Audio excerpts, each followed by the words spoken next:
बोलिए राधे राधे। अब इसका नाम कौन कोई किसी नाम नहीं लिया।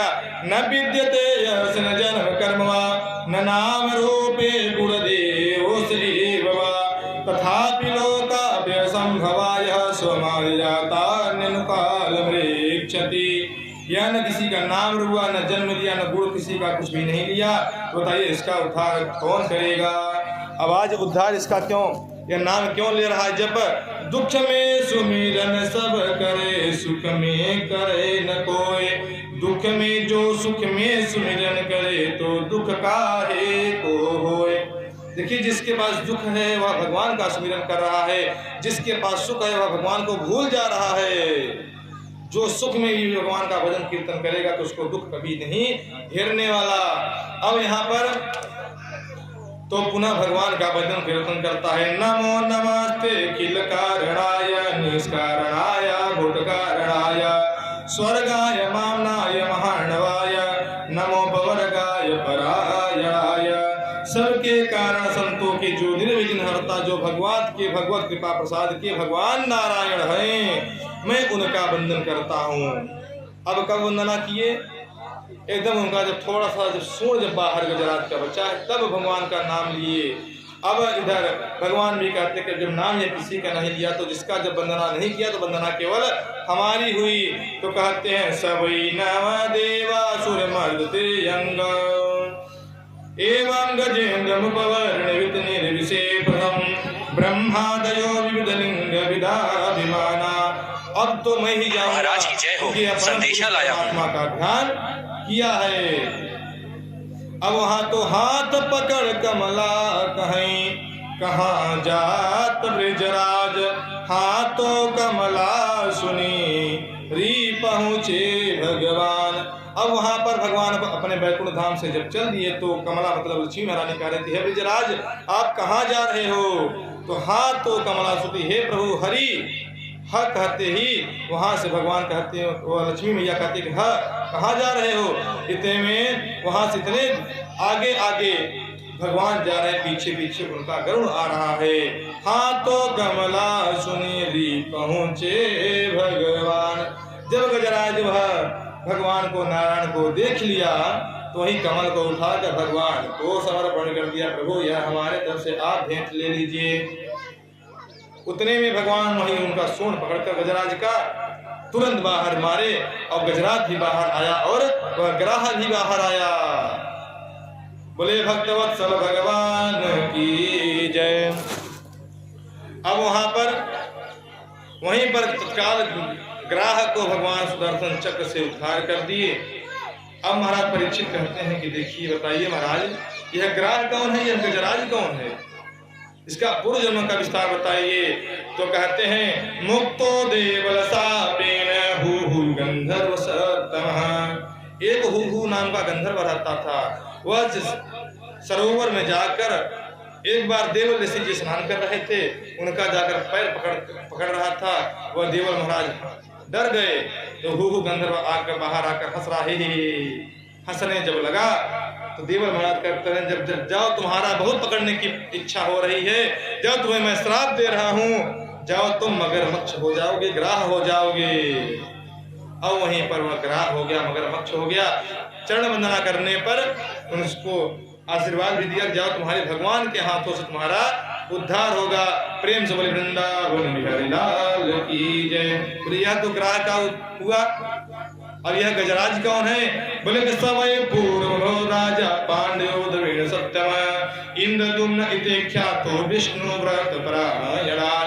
यह एक भगवान का भक्त परायण रहता था, द्रविड़ देश का था, राजा इंद्रद्युम्न था।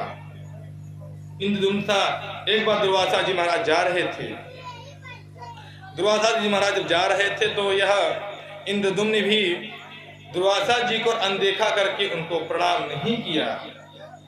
तो दुर्वासा जी महाराज समझ गए कि जब यह हमको देखकर प्रणाम नहीं कर रहा है, यह अकड़बाजी इसके अंदर भरी है, तो जाओ मैं तुम्हें श्राप दे रहा हूँ। जिस प्रकार अकड़ में हाथी चलता है उसी प्रकार तुम भी अकड़ में जाओ, जाओ तुम गजराज हो जाओ। क्योंकि देखिए हाथी कभी झुकता है किसी के सामने, रोड से जाएगी तो केवल अकड़ में जाएगी, टाइट होकर जाता है। कहीं झुकता नहीं है। अब जब उसको जब राजा को पता हुआ, दुर्वासा जी महाराज श्राप दे दिए, तो जाकर चरण वंदना किया। जब चरण वंदना करने पर भी उसको दुर्वासा जी महाराज, जाओ तुम्हारा कल्याण भगवान के हाथों से होगा। बोले वृंदावन बिहारी लाल की जय। इस प्रकार गज और ग्राह की भी कथा हुई।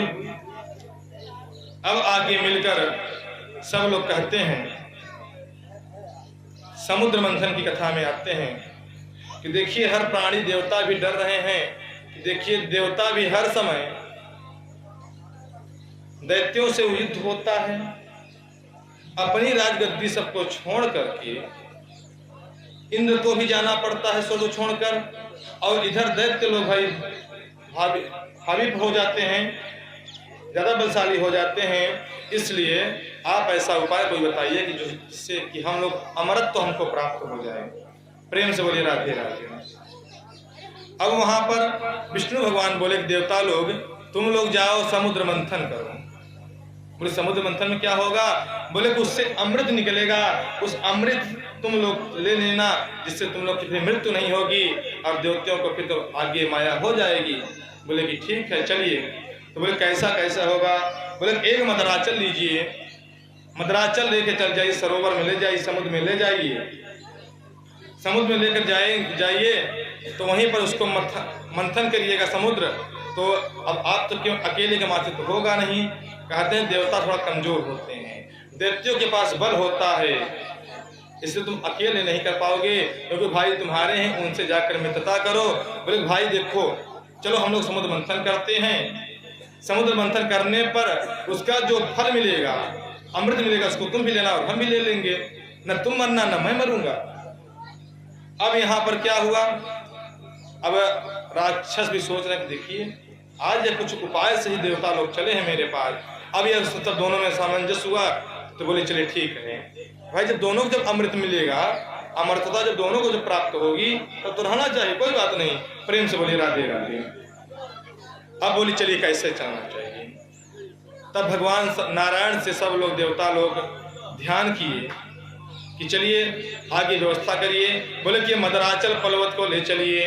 अब बोले कि मदराचल पर्वत इतना विशाल है तो कैसे हम लोग ले जाएंगे? बोले कि दैत्य और देवता दोनों लोग हाथ पकड़ के ले चलो। तो बोले जैसे ही मदराचल उठाए तो मदराचल कभी इधर गिरता है, कभी देवता मरते हैं, कभी दैत्य मरते हैं। तो बोले ठीक है प्रभु, मैं ही आप तुम्हारा साथ देता हूँ।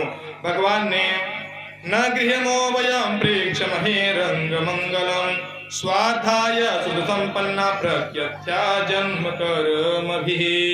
अब वहां पर भगवान अपने गरुड़ के ऊपर मदराचल पर्वत को उठाकर ले जाकर सरोवर में समुद्र में रख दिए।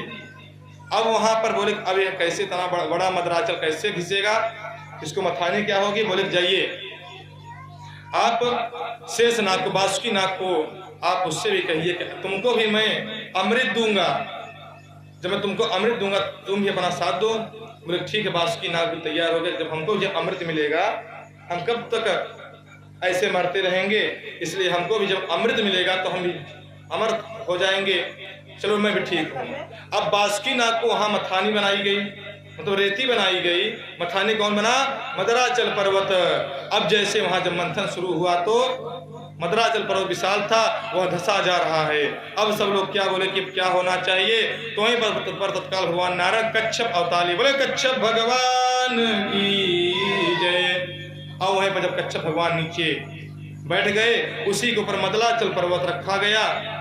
जब मदराचल पर्वत को जब रेती से मथानी शुरू हुई, अब आगे बोले कि अच्छा ये बताइए मुख की तरफ कौन देवता रहेंगे, दैत्य रहेंगे? तो भगवान भी नारायण से सब पहले बता चुके थे कि देखिए जब तुम लोग जब मुख की तरफ रहोगे तो विष निकलेगा, जब जहर निकलेगा तो तुम लोग काले हो जाओगे। इसलिए तुम लोग ऐसा काम करना, तुम लोग पहले दौड़ के जाना कि मुख की तरफ लग जाना कि देखिए मैं मुख की तरफ मैं लगूंगा, क्योंकि मुख की तरफ जो रहता है उसको ज्यादा अमृत मिलेगी, और जो पीछे की तरफ पूंछ की तरफ रहेगा उसको थोड़ा अमृत कम मिलेगी। दौड़कर देवता लोग सब पकड़ लिए मुख की तरफ। तो राजा जो दैत्य लोग थे वो जाकर कहते हैं कि तुम क्या, तुम ही बड़े भाई, तुम्हें सब पूरा ज्यादा अमृत लेने वाले हो क्या? कम अमृत हम ही लेंगे। बोले ऐसा नहीं, मुख की तरफ मैं लगूंगा, पूंछ की तरफ तुम लोग लगो, तुम लोग को थोड़ा थोड़ा अमृत हम देंगे, ज्यादा अमृत मैं पीऊंगा। प्रेम से बोलिए राधे राधे। अब वहां पर दैत्य लोग मुख की तरफ लग गए, देवता पूंछ की तरफ आ गए। अब जब मथानी जब प्रारंभ हो गई तो क्या हुआ, सुरा सुरेंद्र भुज वीर वेपितम परिभ्रमंतम गिरिमंग पृष्ठत बिभ्रत तदा वर्तन मांदिकच्छपो मेने मकुंडन प्रमेय आक्रम्य हस्तेन सहस्रबाहु। अब वहां देवताओं और दैत्यों के हाथों से मदराचल नहीं हिल रहा है, तो भगवान ही अपना अंश सबके भीतर, दैत्यों के अंदर भी अपना अंश डाले और देवताओं के भी अपना अंश डाले। जो मथानी, जो बासुकीनाथ की जो मथानी जो रेती बनी हुई है उसके अंदर भी अपना अंश डाले। कहते हैं जले विष्णु स्थले विष्णु विष्णु पर्वत मस्तके। भगवान जल में भी है, भगवान थल में भी है, भगवान हर जगह सर्वत्र सर्वव्यापी है भगवान। अब आगे यह जब चला, अब जब मुख से जब जहर निकल रहा है तो दैत्य काले हो जा रहे हैं। बोले हम तो बहुत ज्यादा अमृत चक्कर में पड़ गए, इसलिए हम तो बहुत गलत काम किए, हमको तो पूंछ की तरफ रहना चाहिए। तो बलि कहता है देवता तुम लोग बड़े चतुर हो, तुम लोग इधर आओ, हम पूंछ की तरफ जाएंगे। देखिए भगवान कहते हैं कि देखिए, इसलिए हम पहले मुख की तरफ लगे थे, तुम पूंछ की तरफ लगे थे, अब जो जहां पर है अब वो वहीं पर रहेगा। अब निश्चित हो गया, कंफर्म हो गया कि मैं पूंछ की तरफ रहूंगा, तुम लोग मुख की तरफ रहोगे। अब आगे मदराचल मथानी चालू हो गई। अब आगे क्या निकला, सर्वप्रथम कालकूट विष निकला। देखिए जो आगे जब पूछ विष निकलेगा तभी तो लास्ट में अमृत निकलेगा। प्रेम से बोलिए राधे राधे। अब वहां पर जब विष निकला तो चारों तरफ पूरा विष व्याप्त कर रही है, तो देवता लोग भी अब विष तो निकल गया। अब बोले कि अब कहाँ जाएं, तो नारायण कहे आप भगवान भोलेनाथ के पास जाइए। देव देव महादेव भूतात्मन भूत भावना त्राहिण शरणापन्ना त्रैलोक्य दहना पिसा। हे देवों के देव महादेव, कालों के काल महाकाल भूत भावन भोलेनाथ, हम आपकी शरण में हैं। त्राहिण शरणापन्नो, हम आपकी शरण में हैं प्रभु, आप स्वीकार करिए। ये जो विष जो व्याप्त है इसको आप ग्रहण करिए। अब वहां पर भगवान भोलेनाथ कहते हैं अच्छा ये बताइए क्या विष लेने के लिए मैं ही तैयार हूँ, कोई विष नहीं ले सकता। बोले नहीं, आप देवों के देव हैं इसलिए आप ही विष ग्रहण करिए। बोले ठीक है, जब आपकी इच्छा है तो हम विष ले लें। अब वहां पर विष तो ले लिए, विष तो खींचने लगे। अब भगवान भोलेनाथ अभी सोच रहे हैं कि हमारे हृदय में नारायण है, नारायण के हृदय में पूरे पृथ्वी धर्मलोक है। जब मैं इस विष को अपने जब मैं हृदय में ले लूंगा तो भगवान भी जलेंगे, तो यह सारा पीने का कोई मतलब नहीं है, इसलिए अपने मैं कंठ में ही इसको धारण कर लूंगा। इसलिए भगवान का एक नाम विष को जब यहाँ पर रखे तो कंठ उनका पूरा नीला हो गया, तो भगवान का एक नाम नीलकंठ भगवान हो गया। बोले नीलकंठ भगवान की तथा करतली कृत्वा व्यापी हाला भला विषम। करतली मतलब हाथ को जोड़कर वहीं पर विष को पान कर ले गई। यच्चकार गले नीलम तस्साधो विभूषणम। भगवान भोलेनाथ का वहीं पर कंठ नीला हो गया। अब पुनः फिर समुद्र मंथन प्रारंभ हुआ। मनमतो तरताम सिद्धु हविर्धानि ततो भवता। अब आगे पहले उच्च श्रवा घोड़ा निकला, उसको दैत्यों को दे दिया। फिर ऐरावत निकला, पारिजात निकला, अप्सरा निकली, रमा निकली। अब आगे यह सब विस्तार करते हुए कहते हैं देखिए यहाँ कुछ और भी तो, गधा भी तो निकल सकता था, पर घोड़ा ही क्यों निकला, हाथी ही क्यों निकली, भैंस भी तो निकल सकती थी। विचार करने की बात है कि नहीं है। तो कहते हैं देखिए पहले जो कामधेनु गाय निकली, जब कामधेनु गाय निकली तो उसका पवित्र यह होता है कि समुद्र मंथन से जो पवित्र गाय कामधेनु निकली, इससे ऋषियों ने ले ली। जब मन से बुरे विचार निकल जाते हैं तो मन कामधेनु की तरह पवित्र हो जाता है, इसलिए कामधेनु गाय निकली। दूसरा निकला घोड़ा, ये मन की गति से तीव्र चलता है, मन को कोई प्राप्त करने वाला नहीं, उसका तीव्र गति होता है। इसके बहुत लोग विज्ञान वाले भी बहुत प्रयास किए कि हम मन को समझ लेंगे, इसका नाप ले लेंगे कि कितनी तेज इसकी तीव्र गति है, पर कोई नापने वाला नहीं है। हम देखिए विचार करिए, हम यहाँ बैठे हैं, आप एक बार भी कहीं अमरकंटक गए होंगे, तत्काल आप आंख बंद कर लेंगे तो यहाँ अमरकंटक में भगवान भोलेनाथ का ऐसा स्वरूप है, तत्काल आपका मन पहुंचा कि नहीं पहुंच गया। उसी प्रकार यह मन की गति से चलता है। इसे असुरों के राजा बलि ने रखा था। जब मन में जब मन इधर उधर भटकता है तो वह बुराइयों की ओर ही ले जाता है। इसलिए घोड़ा निकला।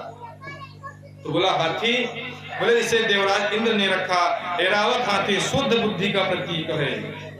मन जब बुराइयों से दूर होगा तो हमारी बुद्धि शुद्ध हो जाएगी, विचार अच्छे रहेंगे तो मन भी शुद्ध रहेगा।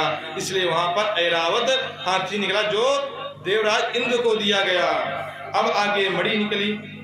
मणि तो कहीं थी नहीं, भगवान के हृदय कौस्तुभ में कौस्तुभ मणि थी। अब भगवान बोले कि देखिए इनको हम कुछ लालच देते रहेंगे तो यह मंथन करेंगे। इसलिए भगवान अपने बैठे ही यह मणि समुद्र में गिरा दिए। अब वही समुद्र से वही मणि निकली।